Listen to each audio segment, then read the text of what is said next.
Pascal Gautron, on est au cœur de l'événement Vitacrea. Est-ce que vous pouvez nous présenter dans le détail de quoi il s'agit? Vitacrea, c'est un événement régional, Bourgogne-Franche-Comté, avec les chambres de commerce et les chambres des métiers, puis aussi plein de partenaires, vous en avez autour de nous. Et donc ça consiste à avoir en un seul lieu tous les éléments pour créer son entreprise, la transmettre. Bref, c'est un lieu de rencontre avec des professionnels pour faire en sorte que ceux et celles qui veulent construire leur avenir dans une entreprise aient toutes les informations nécessaires pour aller dans ce chemin complexe mais ô combien on va dire vertueux pour ceux qui créeront leur entreprise. Et donc créer, ça veut dire d'abord se renseigner. Et donc cette plateforme qui est une mission essentielle des chambres de commerce et des chambres de métiers, c'est avoir tout sous la main et se poser les bonnes questions avant d'entreprendre ce combat et qui mènera au succès. Mais alors, est-ce que vous pouvez nous dire pourquoi Vitacrea? Alors auparavant, ça s'appelait Semaine de la création et de la reprise d'entreprise. Et puis, comme dans toute chose, un produit ou un service, il faut redonner du peps, il faut redonner de l'énergie. Et donc Vitacrea, au fond, ça veut dire Vitacrea.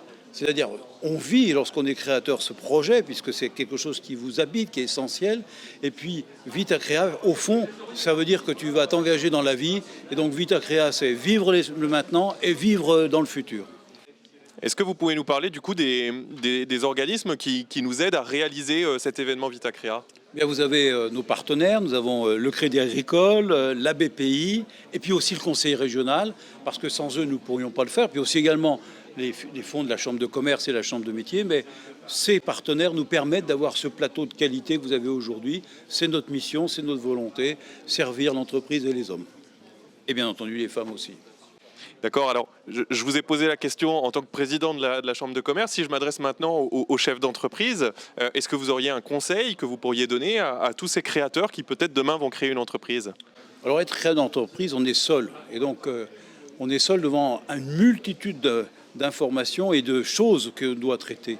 Et pour cela, la meilleure façon de réussir, c'est d'avoir les renseignements au départ et non pas construire sa propre expérience chemin faisant, parce que chemin faisant, on fait des erreurs. Et l'essentiel, c'est se poser les questions et de faire en sorte que tout ce qui va se passer à moyen terme soit anticipé ici. C'est la raison pour laquelle vous avez multitude d'intervenants qui vont répondre à des questions et jalonner la création d'entreprise. C'est aussi la sécurité que ce projet trouvera une fin heureuse, car souvent les erreurs peuvent être parfois mortelles. Donc il vaut mieux prévenir que guérir.